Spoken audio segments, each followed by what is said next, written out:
Good afternoon. My name is Abdullah Varacha. I'm a member of faculty here at GIBS, and it gives me great pleasure to welcome you from a very cold and a very wet Johannesburg and to bring this session with you. Today, we're going to spend some time in this LinkedIn Live session interacting with you and talking about macroeconomic strategy. So on behalf of JP Morgan and the Entrepreneurship Development Academy here at GIBS, it gives me great pleasure to spend the next 30 minutes with you and also to introduce to you Professor Adrian Saville, who will be my guest for today's session. Adrian is a visiting professor here at GIBS, where he teaches in the area of economics and strategy, and also is the founder and chief executive of Canon Asset Managers.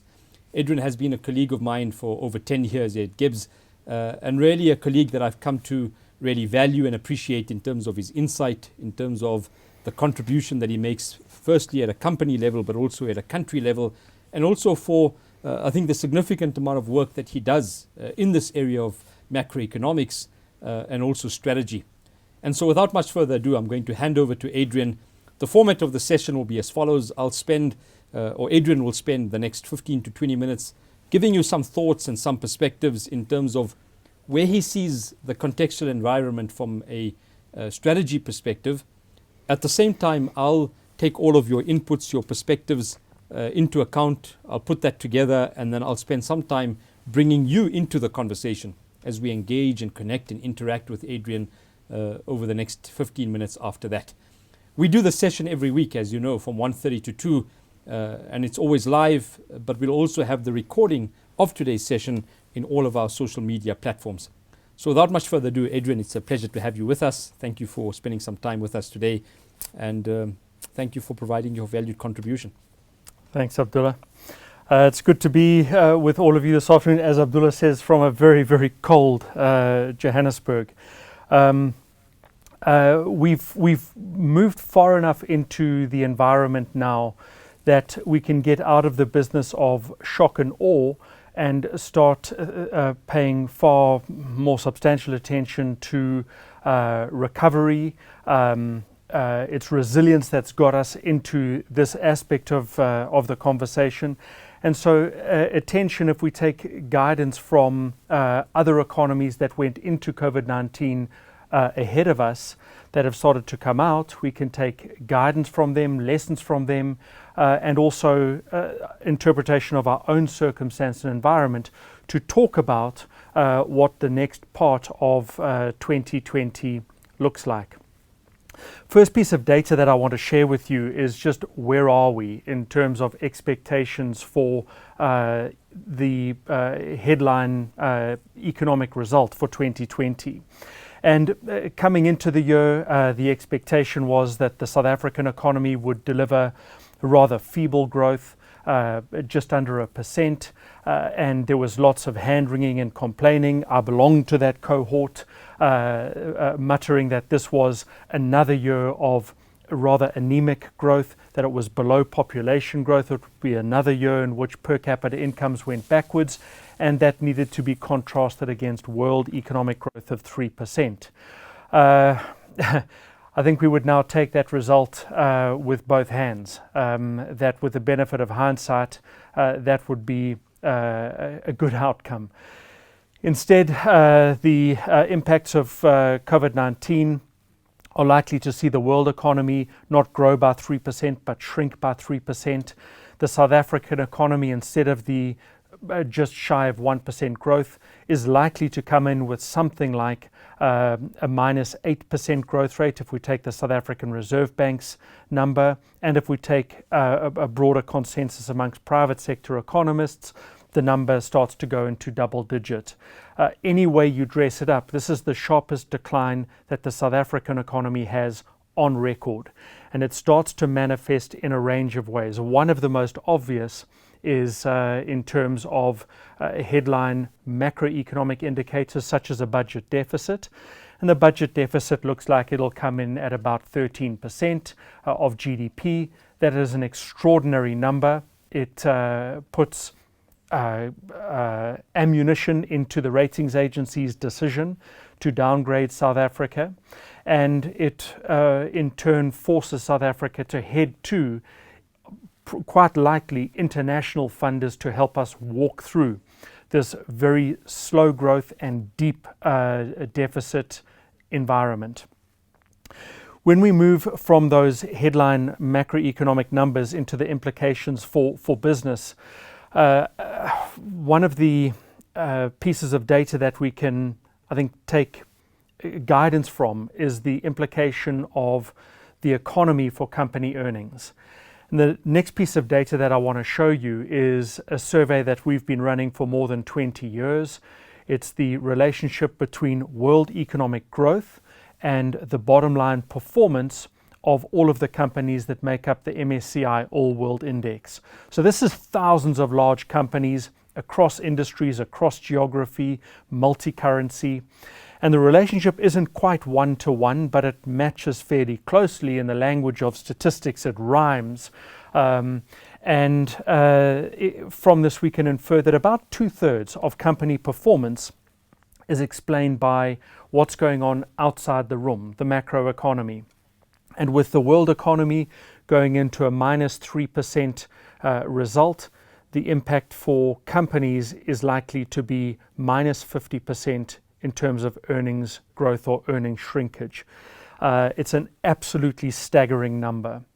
We can take the same argument and bring it into the South African circumstance. And as we've done with the global evidence, we've done similar work on South Africa, looking at the performance of all JSE listed companies.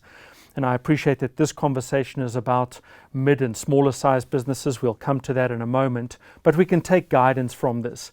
And from the JSE data, we find a very similar result, that there is a high correspondence between what's going on in the broad economy and the implication for South African company bottom line performance. If we take our forecast for economic growth and translate it into the likely outcome for South African firms, it's a similar -50% performance in earnings. So this is a sharp contraction. It's much bigger than global financial crisis.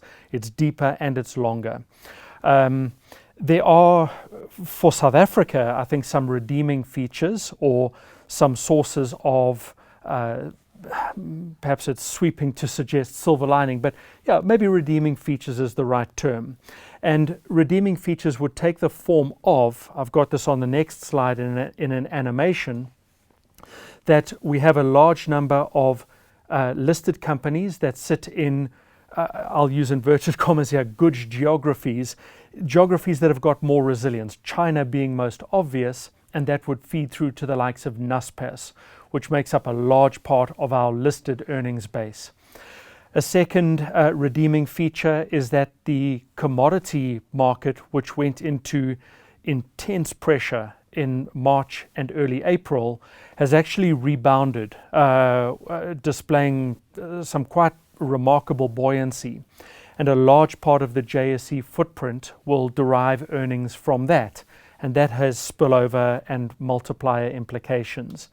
And then a third component is roughly 70% of JSE listed company earnings are dollar derived or dollar denominated. And over the course of 2020, the Rand has lost 23% against the dollar. So you get a read-through effect then in terms of implications for earnings. Of course, those earnings are somewhat artificial, they are externally derived, and they're not endemic to the local environment. And so we can start to sort of push that aside and then say, okay, well, that's the academic stuff. Let's talk about where the rubber hits the road. And where the rubber hits the road, the language quickly starts to turn to business stress, business anxiety, and business failure.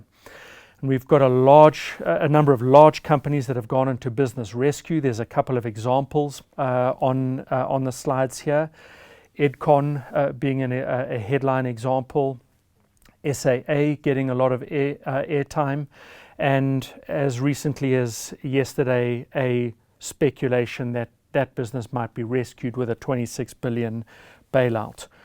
Phumelela gaming and horse racing, entertainment, leisure. So it's almost a irrespective of industry. It's across industries, across company size. This is a place where COVID-19 takes no prisoners. Once we've moved from the discussion about companies, economy and companies, we can then take the discussion to a third level, which is at the level of families. And at the level of families, the numbers are absolutely harrowing. The headline numbers suggest that as many as 1 million jobs will be lost in the formal sector. That will take our unemployment rate from the high 20s, where we've been hanging out over the last year or so, into the mid-30s. And Ruth Hall from PLAS has estimated that another 5 million from the informal sector might join that unemployment pool. And that is not so much speculation, because the fragility of that part of the workforce is substantial. They don't have the ability to go a couple of months. So in all likelihood, those people have already entered the unemployment pool, and it's the formal sector that will come and join the unemployment pool as a lag factor. Any way we dress it up, it looks like this. Minus 8% or more economic growth or economic shrinkage, a budget deficit of 13% of GDP, a 50% decline in company earnings, and 1 million formal sector, 5 million informal sector join the unemployment pool. These numbers are absolutely horrifying, and that's the shock and awe that I spoke about. We've had time to deal with this and digest this circumstance in our personal capacity.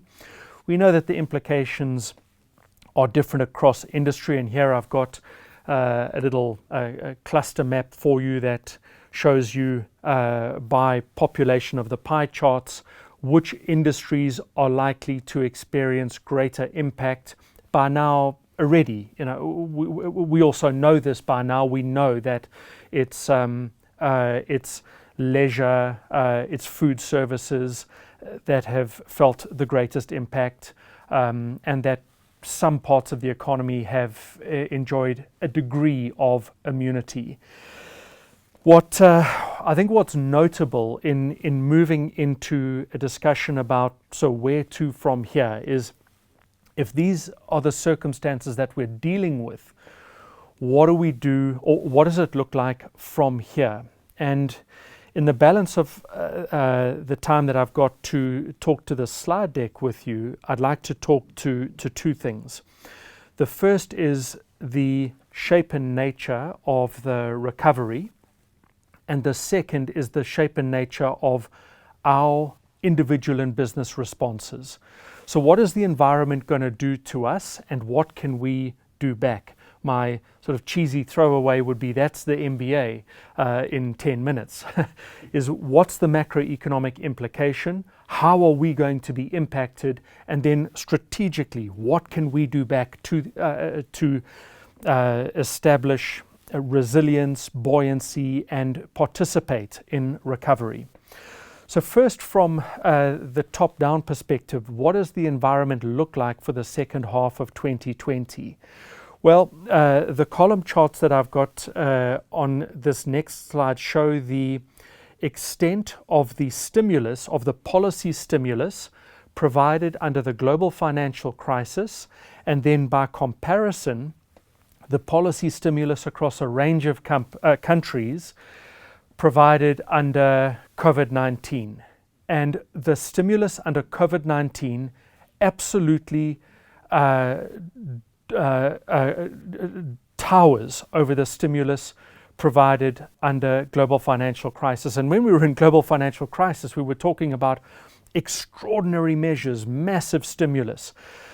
So I think what's notable about the stimulus, the policy stimulus that has been provided to economies is, it is off the charts. The numbers go into 10, 15, 20% of GDP. Second, the policy is with both hands. It is fiscal policy and monetary policy. Fiscal policy in the form of government spending, business relief. Once the lockdown starts to thaw, or unlock. It takes the shape of infrastructure programs. We suspect that there is a 20 billion infrastructure program on its way for South Africa. And then monetary policy, which will provide balance sheet relief. And then social relief in the form of unemployment benefits. One way I think of looking at South Africa's COVID-19 stimulus package is that it's actually provided a version of universal income, which is an extraordinary policy initiative, a very bold, brave policy step in an exceptionally fragile environment. So that's the top-down stuff, and markets have responded to this by suggesting that the recovery is going to be quick, that it's going to be V-shaped. And now there's a lot of hand-wringing about, well, it might not be V-shaped, it might actually be U-shaped or L-shaped or W-shaped. The evidence that we've got coming from other countries, China most notably, and already some industry in South Africa, is that it's looking sort of slowly U-ish turning into V-ish. That it's not quite V and it's not a flat U, but that it's heading into steeper but not accelerated recovery. So on the next chart, to evidence this, I'm showing you three pieces of data. On the right-hand side, this is two charts from China. The one is the recovery in city spend on the top right of that chart. That's spending by large cities in China, and you can get a sense of the recovery there. It's not quick, it's a slow thawing. And then the bottom right-hand chart is airline traffic, domestic and local dominating, domestic and international, with obviously domestic dominating the numbers. And it shows you that there has been recovery, but that it's not V, it's more gentle. And then the large chart, the column chart, shows you South Africa's mall traffic. This is data from the listed company Hyprop in a recent trading update. And it gives a sense that the recovery in South Africa also is scallop shape and is likely to be more U-ish turning into a V than a sharp recovery. So the stimulus is substantial. It's going to lead to a big rebound in important economies. That will be very helpful for South Africa as a small open country. There's evidence that South Africa is starting to come out of lockdown with important evidence of recovery. And now I want to turn to what could we do back. There's three pieces of argument or evidence that I'm going to grab here. The first is that what we don't want to do, in my view, is recover in the way that we went in. The way that we went in was with a highly unequal economy, energy inefficiency, state-owned enterprises that were in trouble, a strained state balance sheet, feeble economic growth. Here's the chance for reinvention. And an example of reinvention would take the shape of the alternative energy industry. That South Africa has one of the highest photovoltaic footprints in the world, yet we have one of the lowest rates of sustainable energy usage. Most of South Africa's energy is coal-fired, despite the fact that we are overwhelmingly, we have an overwhelming propensity for solar photovoltaic. So that's, in the short time that we've got, an example of thinking about reinvention. Second is at the company level, businesses that are able to, now this horribly overused word, pivot. And I've got here a couple of company logos of businesses that have done some really interesting stuff in short spaces of time. Some pivots are in the moment. Safaricom is a great case in point, where they waived all fees on money transfers under M-Pesa.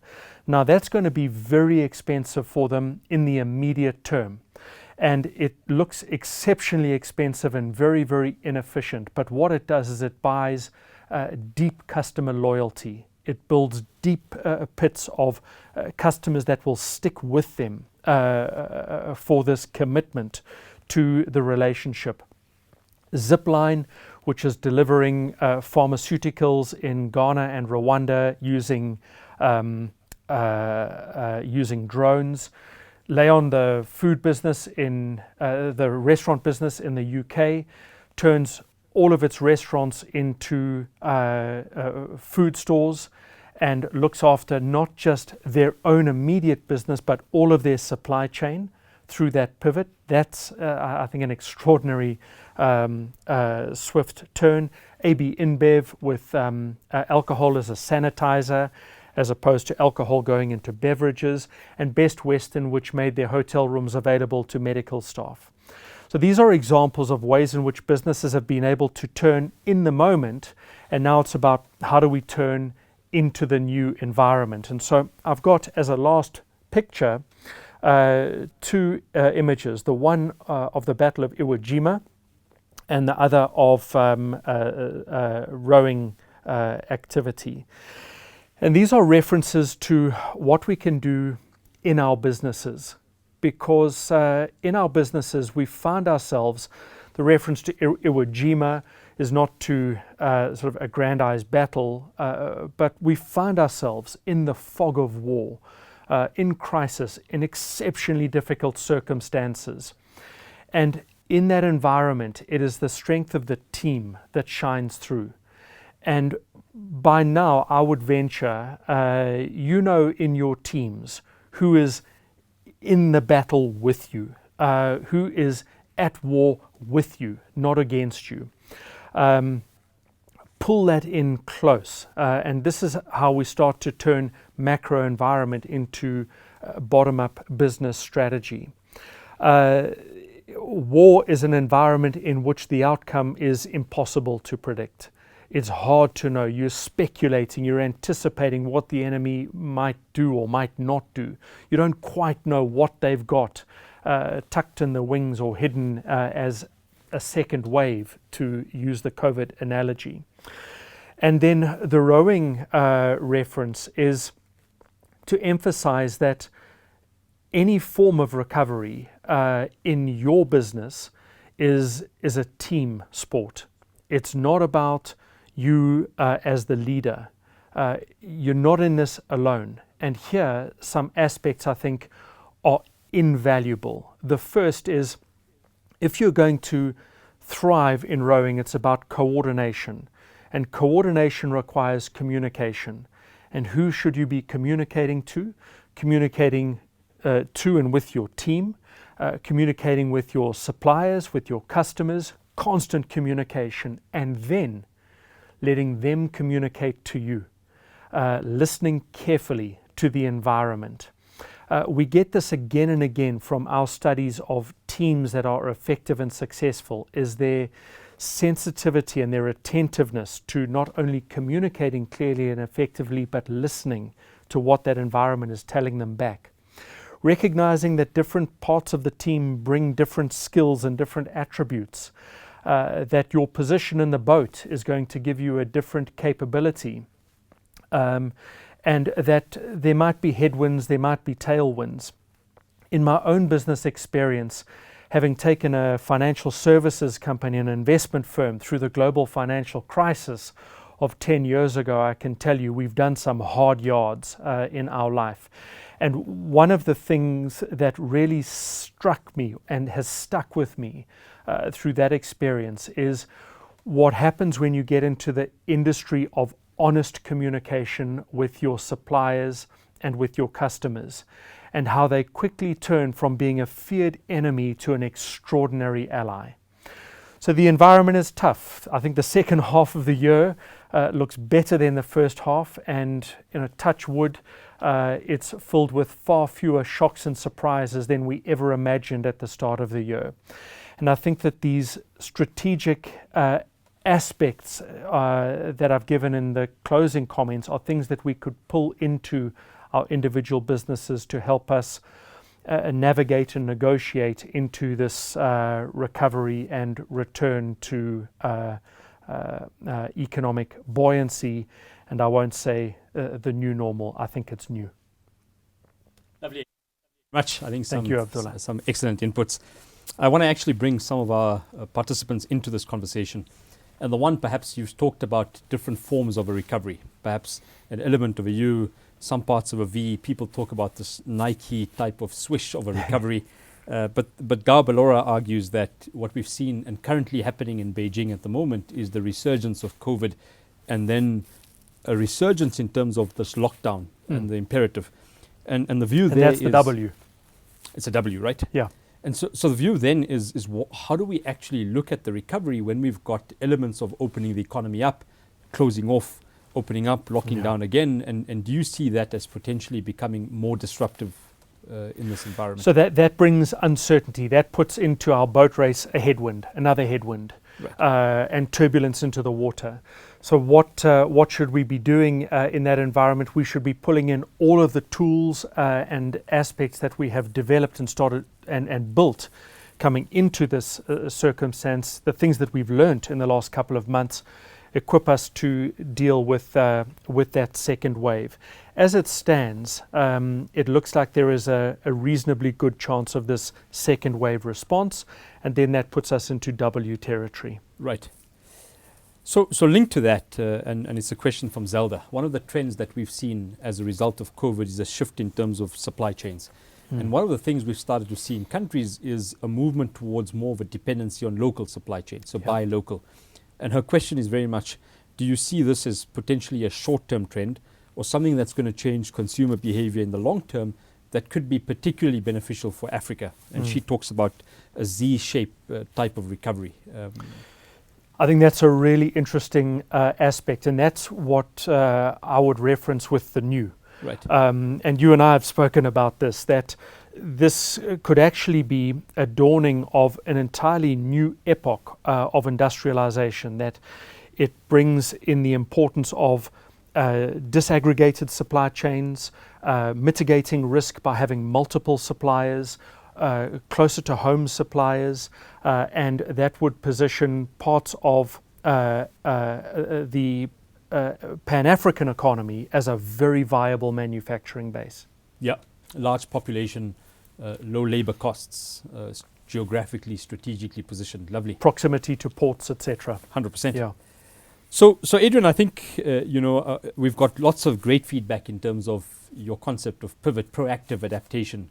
How do you shift strategy? How do you position strategy in a different way? And what's interesting, talking about this is new, is we've started to see that 8 weeks perhaps of a reset, of a lockdown, if you want to call it that, has given companies a chance perhaps to look at their company differently and imagine what the possibilities might be going forward. Yeah. Do you see this in the strategy space as going to continue to happen as we open up, that companies start reimagining ways in which they look at their business model or how they deliver the value or the strategic choices that they take? Or do you think it was just a pivot in the short term? If it's a pivot in the short term, then I think the gift of the crisis will have been lost. Yeah. That the gift of the crisis is it reminds us that the future is unknowable. No one saw global financial crisis coming. Very few saw COVID-19 coming. Something else will come in the next 3 years, 5 years, 10 years, certainly within our careers. Something else is going to come that has the ability to take down economies, entirely redefine countries, and break businesses. If we walk past this as, well, the crisis is gone, back to business as usual, I think we've lost the moment. Yeah. So on that moment, right, Miga Motene asks the question, how do we, in this ability to reimagine what the future looks like, how do we start to look at the possibility of accelerating more inclusive economic growth? And she speaks about it as non-state. What can civilians, the word that she uses, how can citizens play a more active role in terms of more inclusive models of growth? We need 2 days to talk about that. Yeah. But I think the answer is in that question is, certainly if South Africa recovers back to a V-shaped, and I've just written an article with Ronak Gapaldis who's a colleague at a fellow at the GIBS Centre for African Management and Markets, is if South Africa participates in a V-shaped recovery and gets back to where we were without redesigning and reinventing, then forget about companies having lost the crisis, the gift of the crisis. The country will have lost the gift of the crisis. And here is a chance for South Africa's inequality, exclusion has been laid bare.